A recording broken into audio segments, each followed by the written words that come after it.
अगर हम senior citizen के बैंक फिक्स डिपॉजिट रेट को चेक करते हैं करंट रेट में, तो एज ऑन डेट मैंने कुछ अच्छे बैंकों को अगर सेलेक्ट किया है उनके रेट ऑफ इंटरेस्ट को देखते हुए, तो सीनियर सिटीजन के लिए एसबीआई जैसी बैंक केवल 6.2% तक देती है। वहीं पे एचडीएफसी वगैरह थोड़ा ज़्यादा देता है।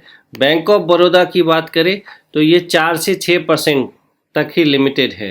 यहाँ पे दो कंपनी है जो हमको अराउंड 8% देती है, लेकिन वो एचडीएफसी बैंक है और पीएनबी हाउसिंग फाइनेंस है। यहाँ थोड़ा रिस्की होता है। अभी यहाँ पे बैंक ऑफ बड़ौदा जैसी बैंक की बात करें तो वहाँ पे 6.5% के रेट ऑफ इंटरेस्ट से हमको टैक्स सेवर जो बैंक एफडी है वहाँ पे सीनियर सिटीज़न के लिए अवेलेबल है। तो अगर हमको सीनियर सिटीज़न के लिए पैसा इन्वेस्ट करना है तो मेरे पास एक नया ऑप्शन आता है, सीनियर सिटीज़न सेविंग स्कीम। अगर हम बैंक एफडी से इसकी तुलना करें तो यहाँ पे गारंटेड रिटर्न हमको, गारंटेड इंटरेस्ट हमको 7.4% का तो मिल ही जाता है। जो करंट रेट के हिसाब से अगर हम चेक करें तो हमको यहाँ पे 7.4% के हिसाब से मिलता है। अगर एफडी रेट की बात करें तो ये बैंक एफडी में जैसा हम लोगों ने देखा 6.5 से 7% मिलता है। मैच्योरिटी दोनों का अराउंड हमने 5 साल का ही पकड़ा है। टैक्स बेनिफिट दोनों में अवेलेबल है, सीनियर सिटीजन सेविंग स्कीम में as well as bank FD में। टैक्सेशन दोनों में हम मान लेते हैं कि टैक्सेशन बेनिफिट है, लेकिन प्री मैच्योर बेनिफिट विड्रॉल की बात जब करते हैं हम, तो यहाँ पे हमको 1 ईयर के बाद अवेलेबल है प्री मैच्योर विड्रॉल, लेकिन as a senior citizen bank FD में प्री मैच्योर अवेलेबल नहीं है। तो हम बात करते हैं senior citizen saving scheme interest rate की। अगर हम बात करें तो अप्रैल 2020 में ये ऐसा डिक्लेयर हो गया है कि ये 7.4% तो हमको मिल ही जाता है गारंटेड। अभी करंट मार्केट में हमको 7.4% गारंटेड इंटरेस्ट मिलता है सीनियर सिटीजन सेविंग स्कीम में, और ये मिनिस्ट्री ऑफ फाइनेंस द्वारा ही पीरियडिकली चेंज होता है। ये गवर्नमेंट की स्कीम है।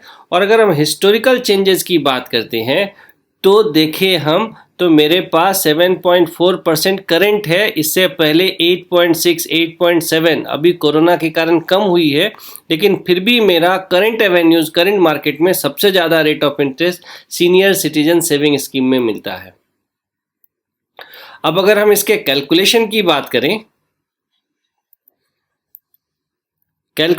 बात करें तो मान लेते हैं हम कि जैसा हमको 7.4% रेट ऑफ इंटरेस्ट के हिसाब से रिटर्न मिल रहा है, और इसमें नियम के हिसाब से हम 15 लाख तक एज ए सीनियर सिटीजन जमा कर सकते हैं, तो पहले साल में रेट ऑफ इंटरेस्ट 7.4% के हिसाब से मेरा 1,11,000 इंटरेस्ट केवल आएगा, जो हम एनुअली ले भी सकते हैं। 15 लाख का अगर मैंने एक लमसम अमाउंट डाला तो, और मैच्योरिटी 5 साल के बाद हमको टैक्स फ्री 20,55,000 रुपये मिलता है सीनियर सिटीजन सेविंग स्कीम में, अगर हम कैलकुलेशन की बात करते हैं तो।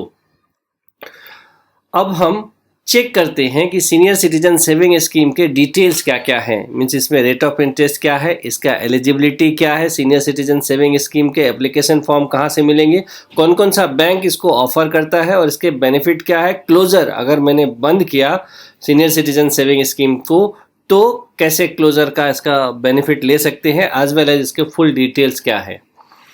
एलिजिबिलिटी की बात करें तो अगर मेरा एज 60 ईयर या इससे ज़्यादा है तो हम सीनियर सिटीजन सेविंग स्कीम में पैसा डाल सकते हैं, लेकिन अगर मेरा 55 साल भी हुआ है और हम वीआरएस रूल के हिसाब से अभी रिटायर हुए हैं और with in 1 month of retirement benefit हम अप्लाई कर सकते हैं सीनियर सिटीजन सेविंग स्कीम के लिए। अगर हम डिफेंस पर्सनल हैं, जैसा वहाँ पे 15 साल के बाद भी रिटायरमेंट होता है, तब भी हम एलिजिबल हैं, लेकिन एनआरआई के लिए और हिंदू अनडिवाइडेड फैमिली के लिए इंटाइटल नहीं है, वहाँ पे हम सीनियर सिटीजन सेविंग स्कीम में पैसा नहीं डाल सकते हैं।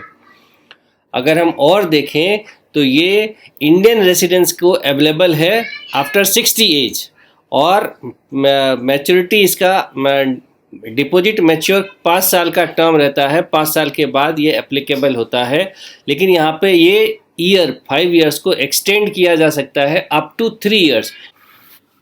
एक गवर्नमेंट बैकिंग इंस्ट्रूमेंट है जो केवल 60 ईयर्स के बाद के लिए अवेलेबल होता है, एज वेल एज 5 साल के लिए ही ये प्लान अवेलेबल होता है senior citizen saving scheme, as well as 3 साल के लिए हम इसको एडिशनल इंक्रीज कर सकते हैं। अप्रैल टू जून 2020 तक इसको 7.5% रेट ऑफ इंटरेस्ट के लिए अवेलेबल है। ये स्कीम गवर्नमेंट ऑफ इंडिया का होता है और ये किसी भी पब्लिक और प्राइवेट सेक्टर बैंक या पोस्ट ऑफिस में इसके फॉर्म्स, इसके प्रोविज़न अवेलेबल होते हैं।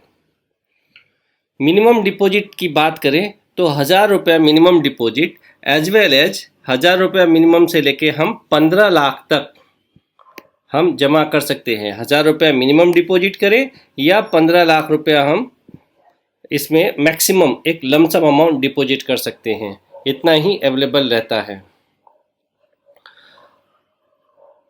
15 लाख से नीचे का हम कोई भी अमाउंट इसमें डिपॉजिट कर सकते हैं।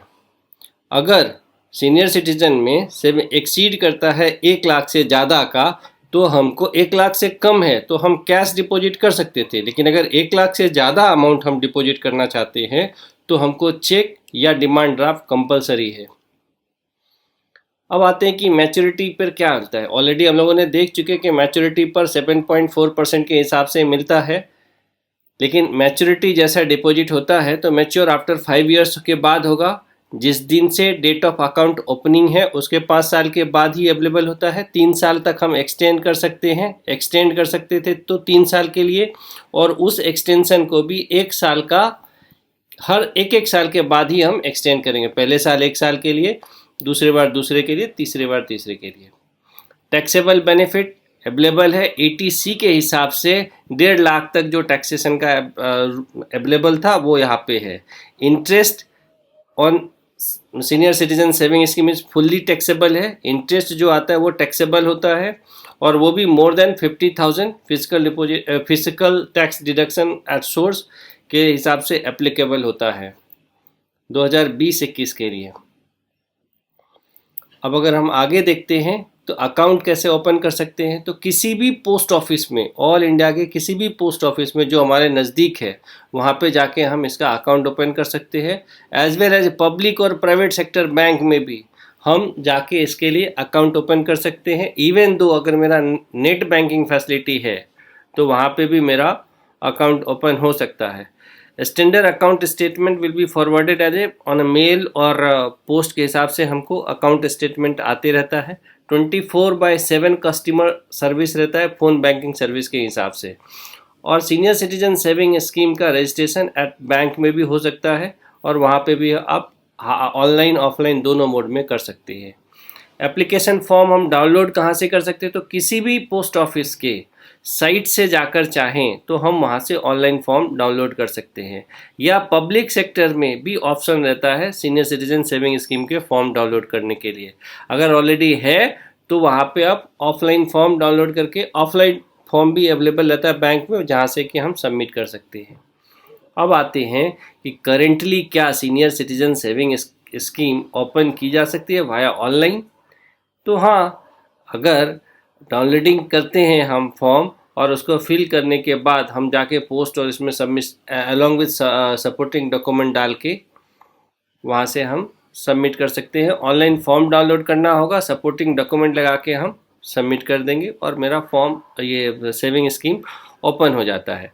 अब यहाँ पे आता है कि रिक्वायर क्या क्या होता है, some information at the time of, क्या क्या ज़रूरत पड़ती है अगर हम अकाउंट ओपन करते हैं। तो पैन कार्ड होना चाहिए, name of the primary applicant, father mother wife husband, साथ में नॉमिनी के detail, cancel cheque, demand draft, nominee का एज, एड्रेस, जो कुछ भी फॉर्म में मेंशन करना रहता है। सिंपल प्रोसीजर होता है। प्री मैच्योर, अगर मैच्योर 5 साल के बाद होगा, उससे पहले अगर मैंने इसको पैसा निकालने की कोशिश की या इसको विड्रॉल किया तो 1.5% of the deposit amount will be deducted if 1.5% amount deduct हो जाएगा। इफ़ द एग्जिट स्कीम से हम 2 साल बिफोर कंप्लीशन ऑफ 2 साल, अगर 5 साल की पॉलिसी थी और 2 साल से पहले ही मैंने इसमें विड्रॉल किया तो मेरा 1.5%, और अगर between 2 years but less than 5 years, मतलब 2 साल तक रहने देते हैं लेकिन 5 साल से पहले अगर हम विड्रॉल करते हैं तो मेरा 1% अमाउंट डिडक्ट की जाएगी।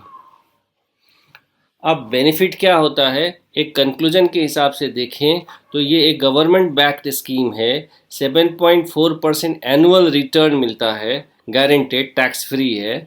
और मीडियम या लॉन्ग टर्म, मीडियम 5 साल का अवेलेबल है, मीडियम टर्म इन्वेस्टमेंट है, 5 साल के लिए है, जहाँ पे कि हम बीच में भी पैसा निकाल सकते हैं। एज वेल एज ATC का टैक्स बेनिफिट है 1.5 लाख तक। फ्लेक्सिबल ऑफ इन्वेस्टमेंट है, 15 लाख तक हम कुछ भी अमाउंट, 1000 रुपये से 15 लाख तक का हम अमाउंट डिपॉजिट कर सकते हैं। एक लमसम अमाउंट डिपॉजिट करना रहता है, इजी अवेलेबल है, ऑल ओवर द कंट्री हम यहाँ पे इन्वेस्ट कर सकते हैं।